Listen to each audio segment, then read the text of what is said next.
Permettez-moi tout d'abord de vous exprimer tout le plaisir que j'éprouve à nous retrouver ensemble dans l'amphithéâtre Nelson Payou pour cette prestigieuse cérémonie et avec une participation aussi nombreuse.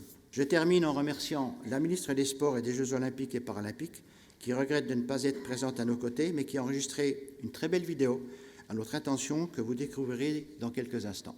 Je vous remercie de votre attention. Mesdames et messieurs les présidents, mesdames et messieurs les dirigeants, encadrants, arbitres, sportifs de tout niveau, mesdames et messieurs les lauréats, mesdames et messieurs. Si c'est à regret que je ne peux être présente parmi vous ce matin, je tenais vraiment à vous adresser ces quelques mots à l'occasion de la remise des prix Iris du sport 2022. À travers cet événement, ce sont en effet les valeurs fondatrices du sport qui sont mises à l'honneur, celles qui ont été forgées par des siècles d'humanisme et qui doivent plus que jamais continuer à nous animer, à nous inspirer aujourd'hui. Ne rien lâcher, notamment contre toutes les formes de violence et les discriminations qui, en blessant celles et ceux qui pratiquent, travestissent ce que le sport a de plus beau, de plus noble et ce qu'il a à transmettre. C'est pour cela que j'ai souhaité, en octobre dernier, inscrire dans le marbre d'un arrêté ministériel la présence du Comité français du fair play au sein de l'instance nationale du supporterisme, afin d'y pérenniser ses contributions précieuses pour mettre fin à toutes les formes de violence dans les stades. Continuez, car c'est en faisant vivre ces valeurs, en les incarnant, en les transmettant, que vous leur communiquerez cette force à nulle autre pareille, celle de l'exemplarité. Aujourd'hui, je tenais donc à saluer cette formidable initiative des prix Iris portée par le Comité français du fair play et par son président, cher Jean-Pierre Mougin. Mesdames et messieurs, à l'heure où tant de démocraties sont menacées, que si souvent on parle de la France en termes de division, voire d'archipélisation, je veux rappeler avec force que le sport doit demeurer un espace de paix, de respect, de rapprochement entre les citoyens et les peuples. C'est d'ailleurs l'un des plus beaux aspects de l'idéal coubertinien. Faire en sorte qu'avec l'olympisme, l'épée le cède non pas à la toge, comme le disaient les Romains dans leur modèle politique, mais à la compétition sportive harmonieuse, inclusive, rapprochante. Cet idéal, cette flamme, au-delà du parcours qu'elle accomplit tous les 4 ans d'Olympie à la ville organisatrice, c'est vous qui en êtes chaque jour les véritables gardiens. Merci encore pour tout ce que vous faites.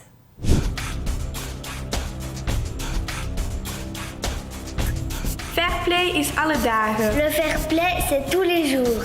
Fair play is a daily matter. Il fair play è tutti i giorni. Harroz fair play. Mchezo wa haki ni kila siku. Fair play her gün içindir. 公平竞争每一天 الروح الرياضية كل يوم. निष्पक्ष खेल हर दिन के लिए होना चाहिए. Fair play është çdo ditë. El juego limpio es todos los días. நியாயமான விளையாட்டு இது ஒவ்வொரு நாளும். Fair play gilt jeden Tag. Το fair play είναι στην καθημερινότητα. O fair play è para todos.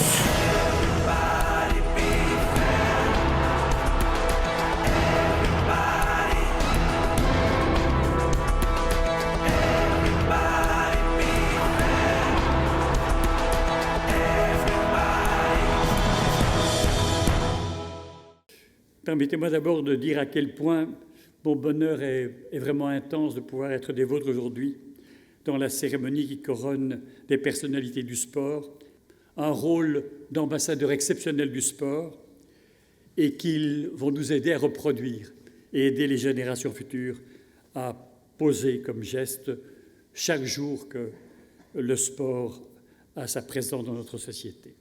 Je voulais, en mon nom personnel, au nom de l'ensemble du mouvement européen du fair play, féliciter déjà tous les lauréats d'aujourd'hui et leur dire à quel point ils sont l'esprit du sport que nous aimons. Merci beaucoup. Je suis très honorée d'accueillir au nom de la présidente du CNOSF, Madame Brigitte Henriques, cette nouvelle édition des Iris du sport 2022. La cérémonie annuelle des Iris nous rappelle cet engagement et cette force qui est la nôtre en tant qu'acteurs du sport. C'est donc une occasion unique de montrer et démontrer la fonction éducative du sport et le rôle que nous voulons jouer, nous, acteurs du sport, dans notre société. C'est cela, l'héritage que nous construisons ensemble. Une pratique sportive intègre et ancrée dans les réalités de son époque, une pratique sportive qui permet l'épanouissement individuel, en bonne santé, dans une dynamique collective qui resserre les liens et la force du vivre ensemble. Enfin, une pratique encadrée dans le respect des valeurs éthiques qui nous transcendent et font du sport un acteur majeur du dialogue civil. Je sais que cette ambition est partagée et que vous la portez au quotidien, chacune et chacun à votre niveau. Soyez-en remerciés. Fabrice Alipré est président de l'association Artistes sportifs de cœur, qui regroupe des ex-sportifs professionnels et des artistes pour soutenir de nobles causes afin d'aider des personnes souffrant de maladies d'exclusion sociale. Le diplôme d'honneur, André Darrigade, la lauréate est Madame Colline Closure pour le VTT. Malheureusement, elle est absente, alors on va rappeler un petit peu le parcours de Madame Colline Closure.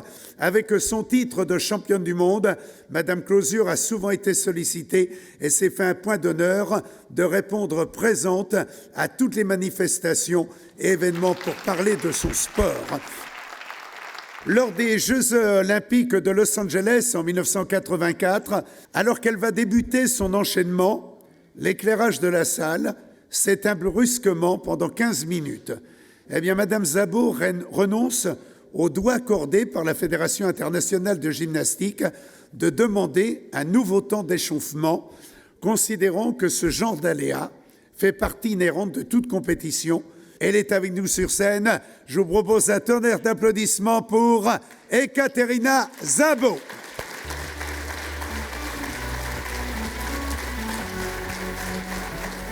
Les joueuses de l'association sportive du collège La Salle Saint-Bernard de Bayonne ont fait preuve d'un comportement exemplaire de fair-play. Un des jeunes arbitres, ayant fait plusieurs erreurs évidentes, s'est effondré en pleurs, refusant d'arbitrer la finale pour laquelle il était désigné quelques heures après.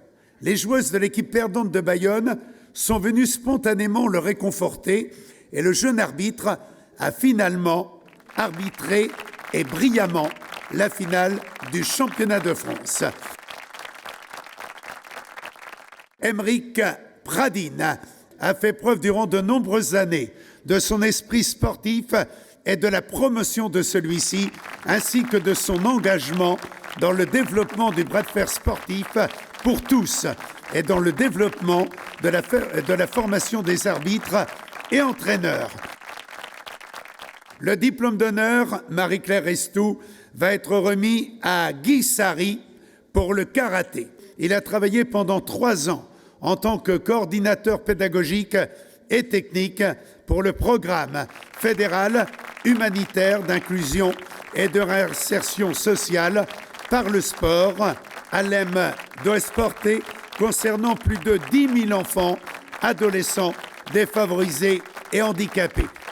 Avec le département de l'Hérault et la ville de Montpellier et Eurosport, le district de football de l'Hérault a organisé le 18 décembre 2021 une action citoyenne et éducative visant à sensibiliser le public à l'acceptation des différences de chacun, à promouvoir la mixité et lutter contre le racisme, les violences et le harcèlement scolaire. Alors Jean-Gérard Gouasside est un ancien athlète de haut niveau. Aujourd'hui, il est 6e dan dans cette discipline, n'a eu de cesse tout au long de sa carrière de promouvoir ce sport ainsi que ses valeurs. Championne de France de lutte et vice-championne de France de rugby, Madame Dirabou Kouassi, lors de la première Coupe d'Afrique avec l'équipe de rugby de la Côte d'Ivoire, eh bien son message aux joueuses a été positif et optimiste, les encourageant à sortir du terrain la tête haute, suite à quoi ces joueuses vaincues ont fait une haie d'honneur à leurs adversaires. Elle a transmis sa passion et ses encouragements à toutes ses coéquipières, ce qui explique qu'elle reçoit le diplôme d'honneur Christian Carrère. Le comité départemental de rugby du Lot s'est mobilisé avec un collectif de chefs d'entreprise lotois pour collecter et acheminer du matériel et des denrées alimentaires à la frontière ukrainienne. Madame Gébelin est à l'origine de la création d'une gymnastique adaptée aux tout jeunes enfants. Elle fait également partie du bureau des Jeux du printemps organisés par SGS, manifestation qui accueille chaque année 300 personnes en situation de handicap.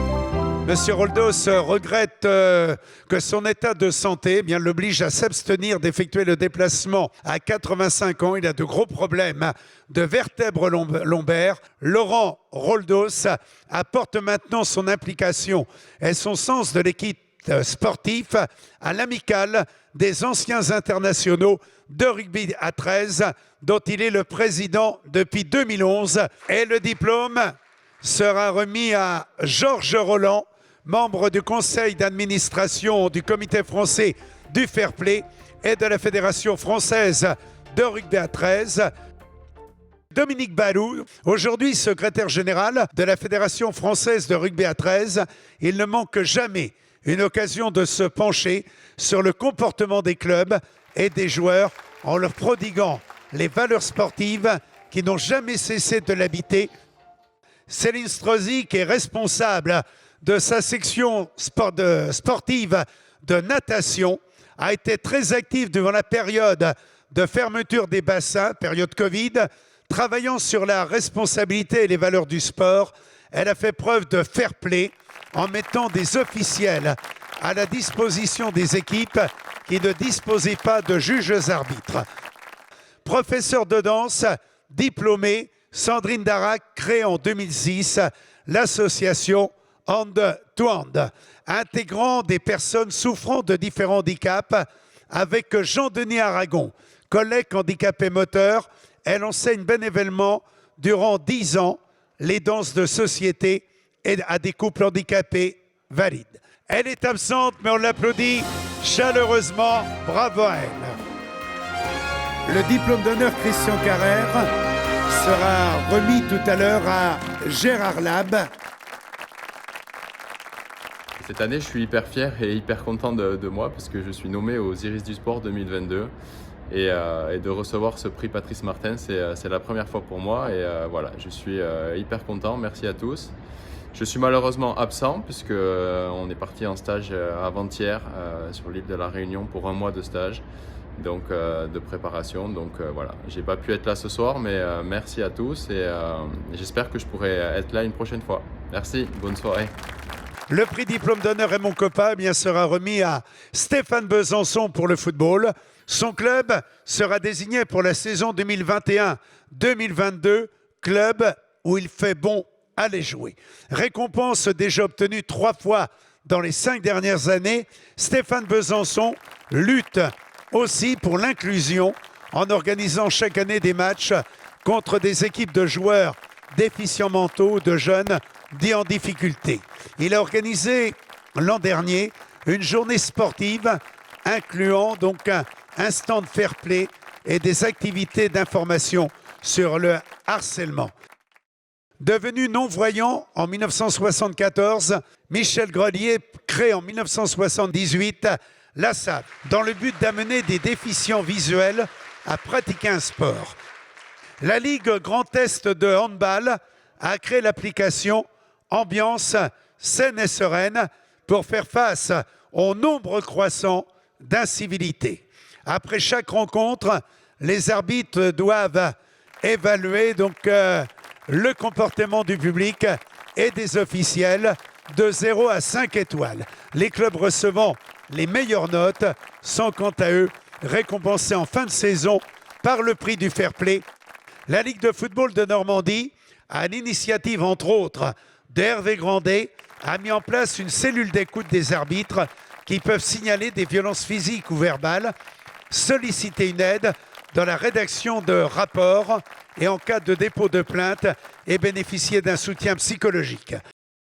Et merci à vous au comité pour ce prix et je suis très touché que vous ayez pensé à moi et heureux que vous mettiez aussi en exergue les belles valeurs du sport parce que je crois qu'on aime voir des champions qui gagnent à la loyale et qui respectent leurs adversaires et dans un univers sain et bien sûr compétitif mais sain et respectueux. Donc félicitations pour votre engagement. Elle a mis en place du basket pour handicapés en fauteuil roulant et ce depuis le début des années 2000. Madame Joberti et sa section participent chaque année aux Jeux du printemps organisés par SEGS qui accueille environ 300 personnes en situation de handicap et ce depuis 33 ans. Le prix André Catelin va être remis dans un instant à Annie Landau, médaillée de la jeunesse, des sports et de l'enseignement associatif, qui malheureusement ne peut être avec nous. Donc, elle travaille depuis 2011 à des animations permettant d'inculquer aux jeunes les notions de respect et de sport, mais aussi du vivre ensemble.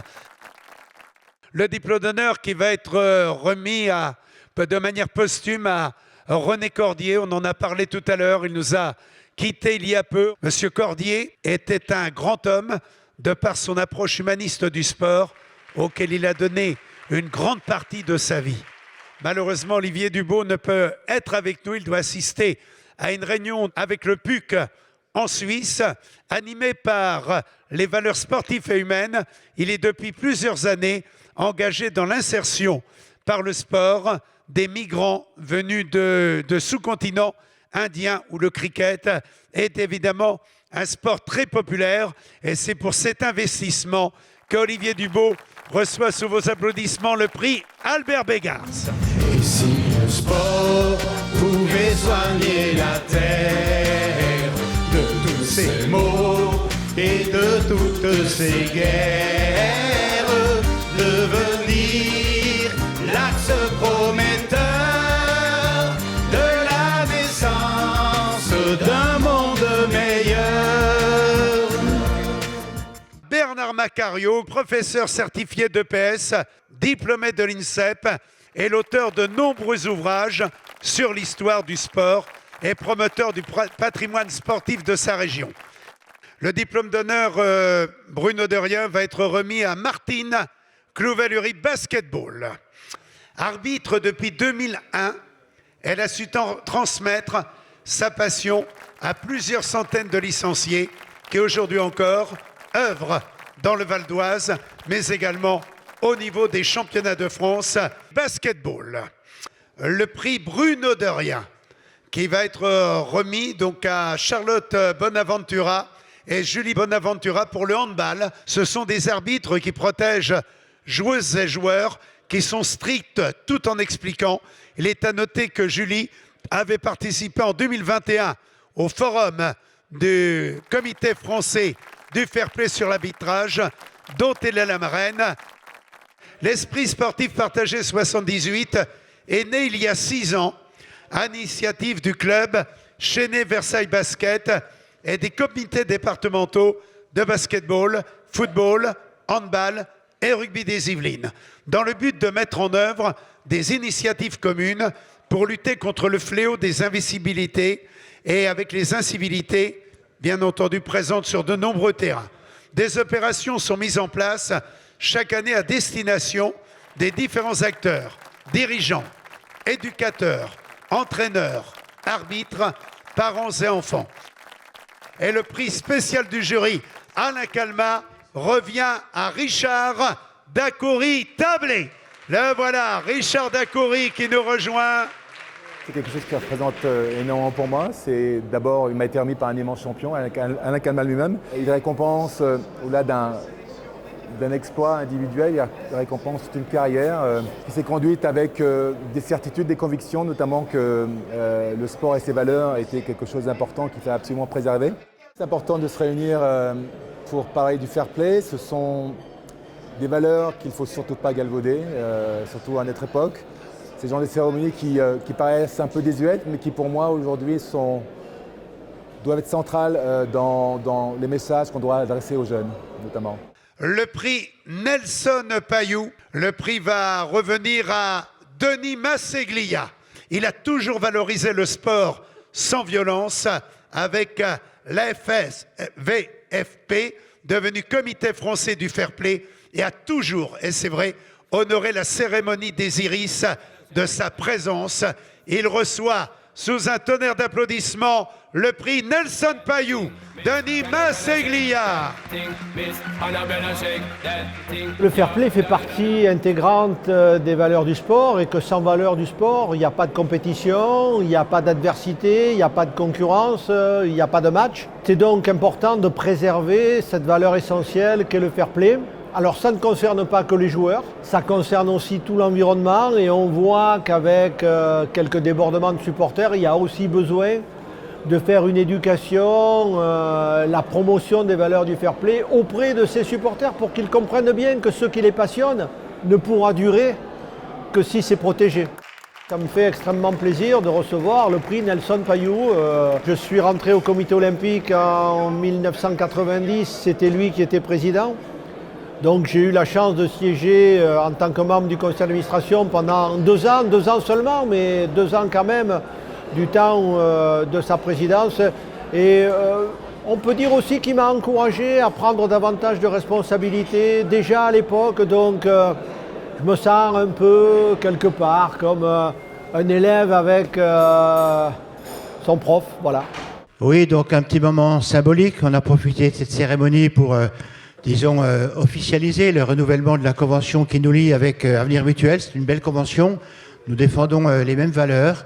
Voilà, nous avons les mêmes ambitions, partageons les mêmes ambitions et nous souhaitons continuer un peu la route ensemble. Donc, on renouvelle cette convention pour 3 années nouvelles avec une dotation très intéressante pour le fair play qui a besoin de financement pour financer toutes ces actions, toutes ces belles actions. Donc merci d'être notre partenaire fidèle et j'espère qu'on continuera encore longtemps cette belle route ensemble.